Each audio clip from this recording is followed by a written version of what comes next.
Welkom bij Kikker TV. Vandaag zijn we bij de Paviljoenweg in Oostburg bij Ezeltje Welgezind. Ze geven hier therapieën met ezels en wij gaan eens even een kijkje nemen hoe dat daar eigenlijk gaat.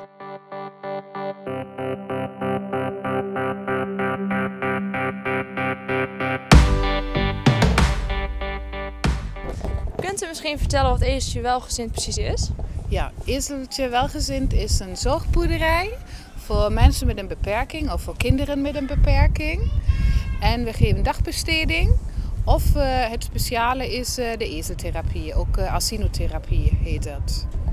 En wat houden die therapieën precies in? Dat is zo, wij imiteren het gedrag van de ezels, hun krabben elkaar, hun verzorgen hun vacht.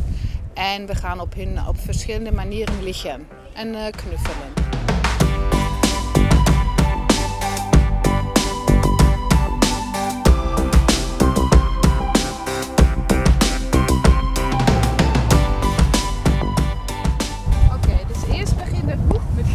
Kennismaken, dat is Rocco en dat is zijn partner Eros. Hun twee lopen ook voor de koets. Dus eerst maak je kennis om hem te aaien, over de hele lichaam aaien. Dus de tweede stap is dat wij over de ezel gaan liggen. Zo. En dan krabben wij de buik. De volgende stap is dat wij op de lange manier gaan liggen. Dat wordt natuurlijk 1 op 1 is dat. En wij helpen natuurlijk. Het andere kind die zal dat niet alleen doen. Dan is het volgende weer het zitten en liggen met je bovenlichaam. En je ziet, de ezels ontspannen ook. Hè? Ze komen bij elkaar staan, de ogen gaan naar achter, de oogjes gaan dicht.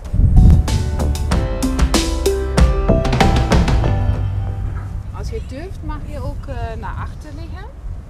Dan kom je een beetje naar voren. Zo. Dus dat is eigenlijk het hele programma van de therapie. Oké, en hoe lang duurt zo'n sessie dan ongeveer? Dat is heel moeilijk om te zeggen, omdat wij natuurlijk op het kind ons richten en elk kind reageert natuurlijk anders erop. Maar meestal zijn het zo 3 maanden waar je dan zeker een vooruitgang ziet.